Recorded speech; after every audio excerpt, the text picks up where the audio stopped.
Tom Selleck married under a pseudonym in 1987. The minister didn't recognize him.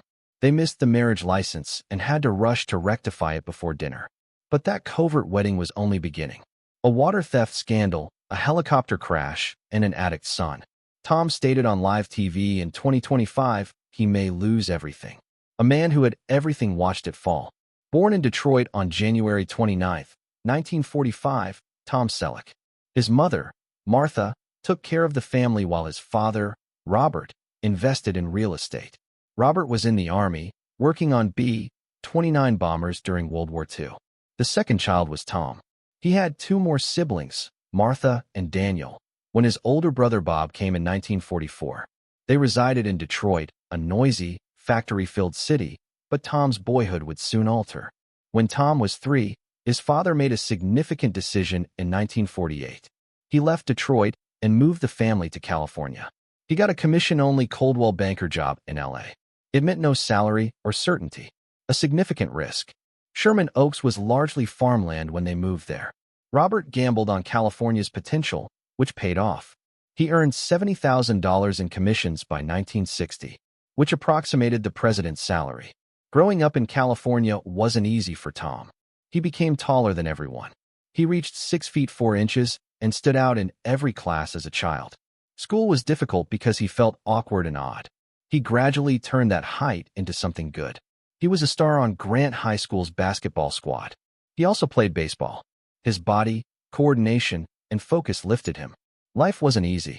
Something could have ended everything for Tom at 17. He was driving with 2 companions along Mulholland Drive's hazardous turns.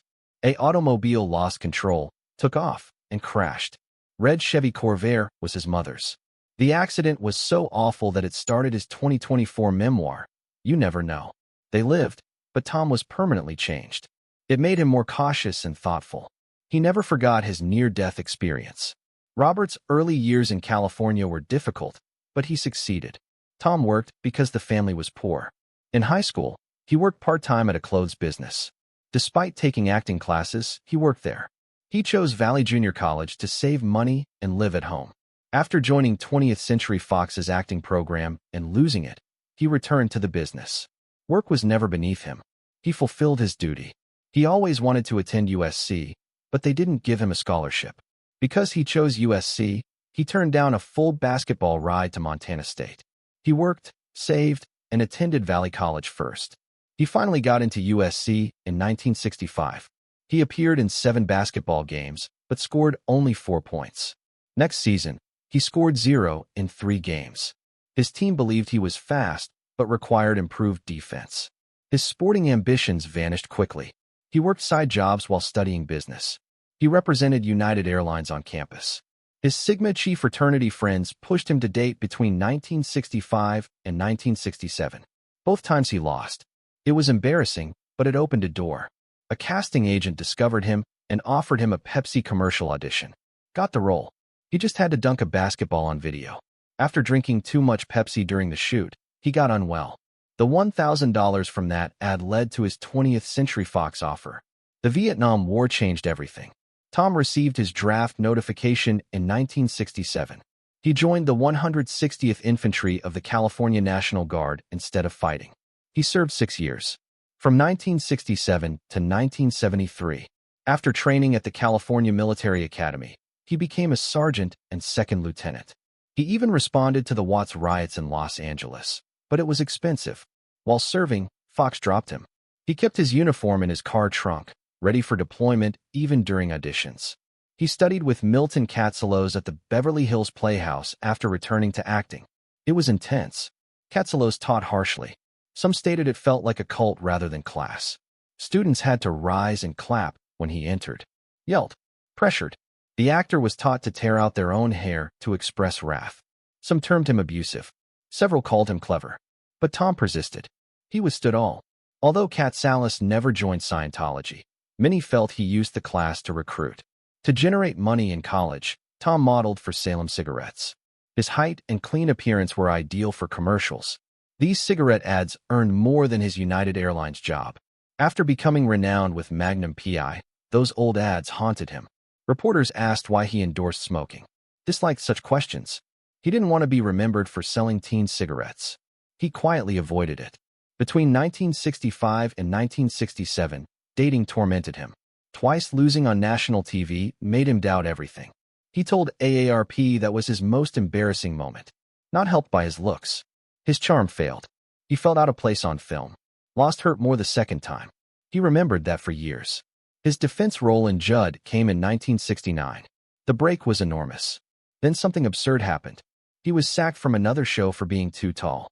He dwarfed the other actors at 6 feet 4 inches. Directors struggled to shoot with him. One agent informed him his height was a concern. Imagine being fired for height. It crushed. He took tiny parts for years to stay in the game. He appeared 6 times on the Rockford Files from 1974 to 1979. He played Detective Lance White. It should have boosted his career. However, he battled with James Garner behind the scenes. Tom wanted a genuine character. Garner wanted Lance to be silly, joking. They debated lines, tone, and direction. The tension was clear. Scenes were rewritten on set. The crew felt the separation. The fighting weighed down the job. He appeared in Daughters of Satan, a cheap horror film, in 1972. Shot in the Philippines. Set was risky. One fire scene has bad special effects. The flames were uncomfortably close. Tom was lightly burned. His hair burned. Even the crew had trouble communicating. They had to finish the movie despite the language barrier. Nothing was said about what transpired. The studio concealed it. Tom felt afraid but had to continue. Charlie's Angels tried him briefly in 1976. He played a boyfriend. After one episode, he was dismissed. Leonard Goldberg claimed Tom's height made the Angels look little. They claimed no chemistry. The show was successful. Tom resumed advertisements. He had one suit since he was broke. Wore it to every audition. Soap commercial director Robert Saleen stated Tom wore the same clothes on and off camera. Tom Selleck almost left his breakout role. The original Magnum PI script disgusted him. Not the brilliant, humorous character we remember. Magnum was a cartoon James Bond in the first draft. He owned a coastal mansion, a nasty dog, and a machine gun hang glider. I don't want to play what I look like, Selleck told the producers. He had 6 failed pilots. This seemed like his last shot, but he wouldn't lie. He told Donald Bellisario, I want a funny persona, not simply action. Bellisario listened. After filming, he rewrote everything. The modification delayed production and worried CBS, but ultimately rescued the show and Selleck's career. While married to Jacqueline Ray, Tom met a woman who altered everything in 1984. British actress Gilly Mack danced in Cats on the West End. Tom became a show addict. He returned repeatedly. Jane Seymour, his co-star, found it odd. She loves Cats, but didn't understand why he returned 12 times. The tabloids went crazy. Allegations circulated of an affair. People followed him and her to prove something. Gilly had no idea who Tom was. Her TV was stolen 3 months prior.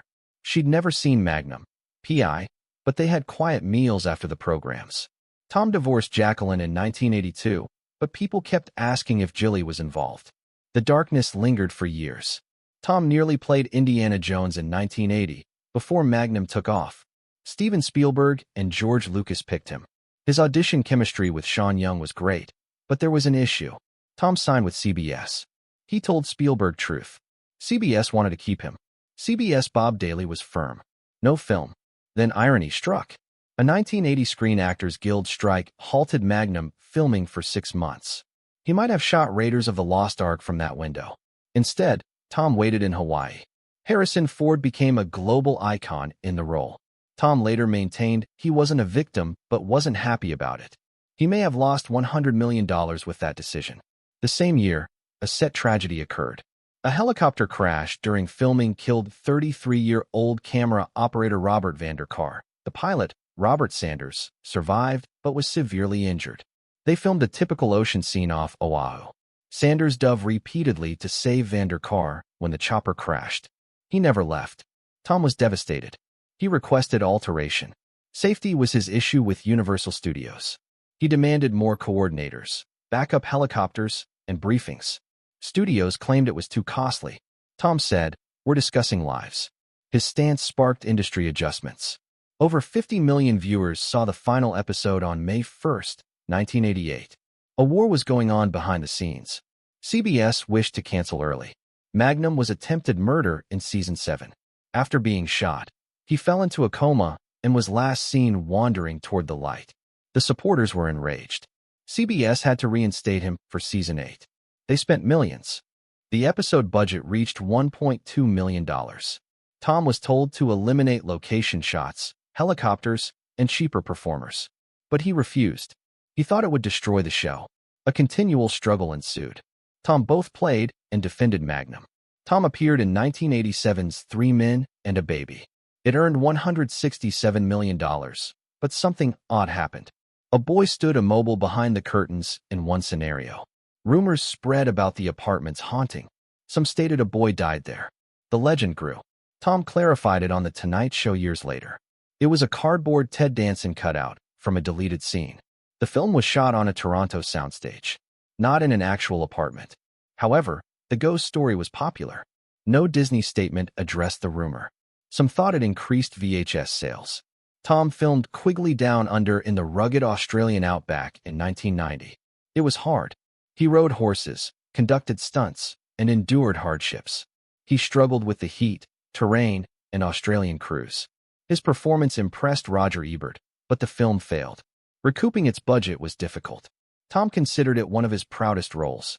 Tom was again on the list when Batman arrived in 1989. Charlie Sheen, Mel Gibson, and Kevin Costner were too. Michael Keaton understood. Fans initially criticized that choice. Warner Brothers received 50,000 protest letters, but the film made $411 million. Forever revolutionized superhero films. Tom declined since comic book movies weren't popular. He was still bound to Magnum.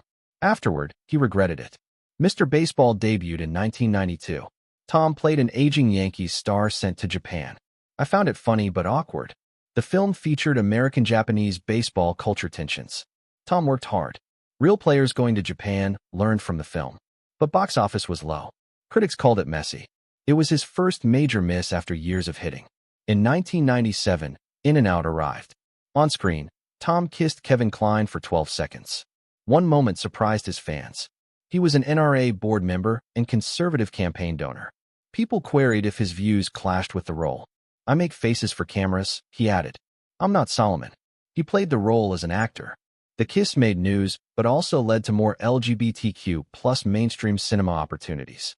Tom played Monica's older boyfriend in 10 Friends episodes from 1995 to 2000. He struggled with Chandler's sarcasm on set. He kept seeking Matthew Perry's aid. The audience lost it when Perry copied Tom's mustache. Tom's character joked about it later, great mustache. It'll start with puberty.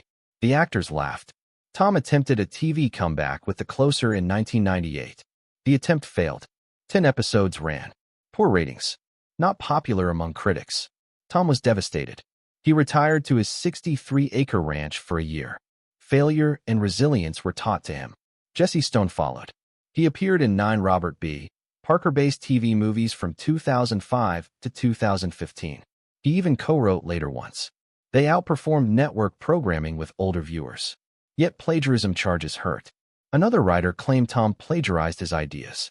A secret deal was reached. No one discussed it openly. The movies lasted till 2015. Tom was on Boston Legal in 2006.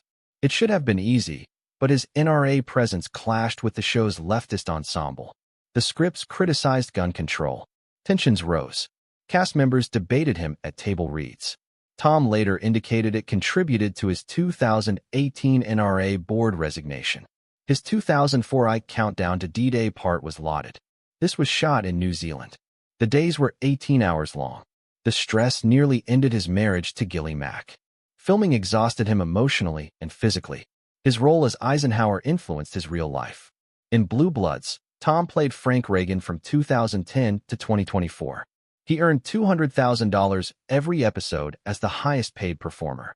CBS urged the performers to take a 25% wage cut in 2023 to keep the show. Tom concurred. He lost $1.2 million. But the show was canceled. His frustration was expressed. He asked CBS to reconsider. December 13, 2024 was the conclusion. He read poetry. CBS refused despite cast and crew cries. Tom hurt his knee in a 2015 stunt. It caused years of suffering. He had both knees replaced by 2025. Photos showed long scars. Walking was difficult. He needed a truck. Even though he needed aid with easy situations, he continued going. He created Blue Blood's family supper sequences. He wanted them to feel like his family. However, he fought writers behind the scenes. He said some plots were too woke. Cast knew how to avoid eating. Vanessa Ray ate 17 rolls before learning. Tom butters his. Filming ceased in 2020 due to COVID-19. Rancher Tom stayed. He was 75. Pain, age, and terror began to weigh on him. He confessed to depression in You Never Know, his 2024 biography. Worsening arthritis. He required aid walking. Each shoot was difficult, yet he showed up. Tom Selleck married model Jacqueline Ray in 1971, who supported him when no one knew his identity. She supported him during his toughest years, when acting gigs were scarce and money was tight. She trusted him for over 10 years. After Magnum P.I. made him famous in the early 1980s, something changed. Fame and temptations came fast. While filming in Hawaii, Jacqueline saw him on TV with local ladies. It hit her then. She was losing the man she loved and supported. Friends say he loved island life and attention. She felt duped. After all her sacrifices, their 1982 divorce provided only 3 years of support. An automobile and home. The end. Tom married again in 1987, 5 years later. This time secretly. His obsession with 25-year-old British dancer Gilly Mack began in 1983 when he watched her in Cats repeatedly. They married at Lake Tahoe on August 7, 1987, under fictitious names. Tom became Tom Jenkins, Gilly Susie Mark. Even the minister was duped last minute. The marriage license was forgotten, so someone ran to Reno to fix it before supper. Only family attended. No media. Just Polaroid cameras for privacy.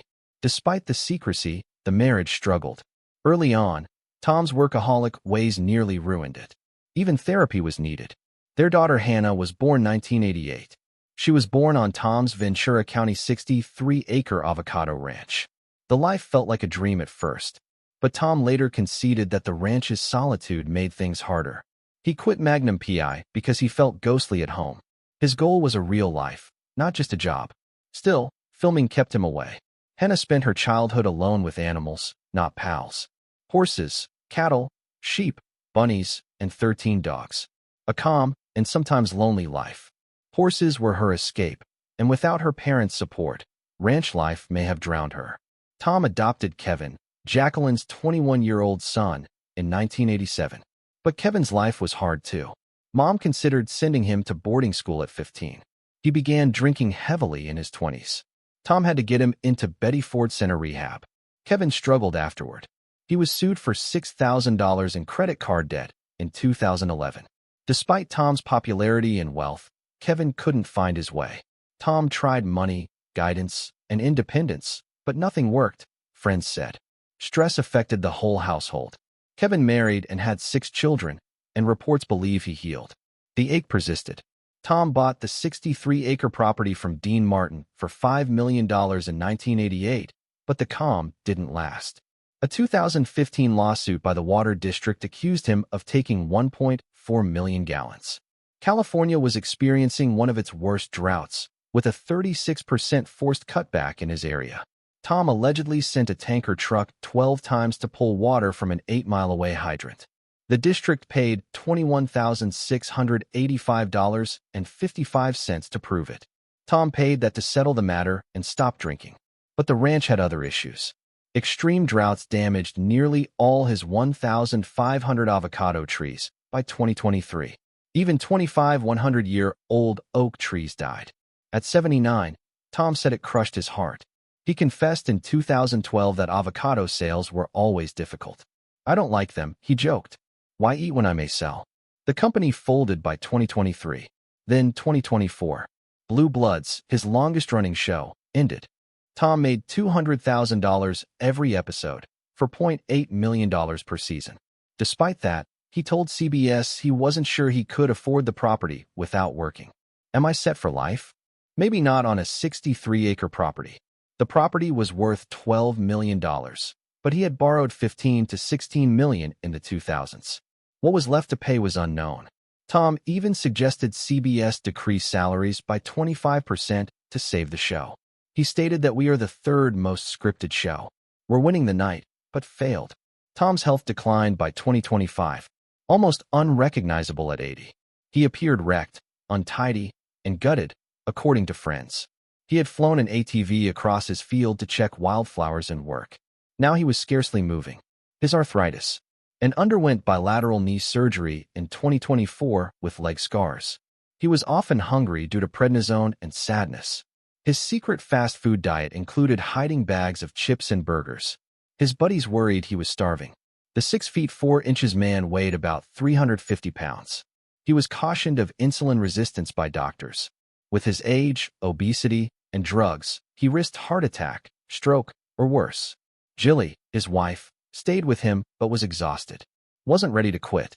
Retirement worried him, but experts said he may have no option. Body couldn't handle acting anymore. Still, he held on. He published his memoir, You Never Know, with Ellis Hennigan in May 2024. A bestseller overnight. He detailed everything on 320 pages. Childhood, Mae West parties, parts he turned down, how fame altered him, regrets, don'ts. The moment was his most honest. CBS attempted continuity. Boston Blue, a 2025 Blue Blood spin-off starring Donnie Wahlberg. Tom wanted to participate. He begged and pushed, but sources said his health might fail him. He required assistance walking. His team remained silent.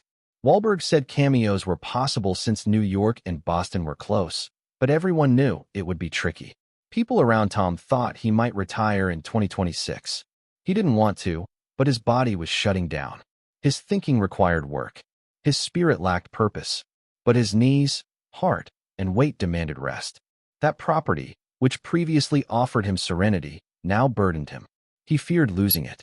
I need to keep working to keep the place, he replied. But time flew by. Friends suggested he might be taken to that ranch away from Hollywood and cameras. Only Tom, his wife, and memories on 63 acres of quiet.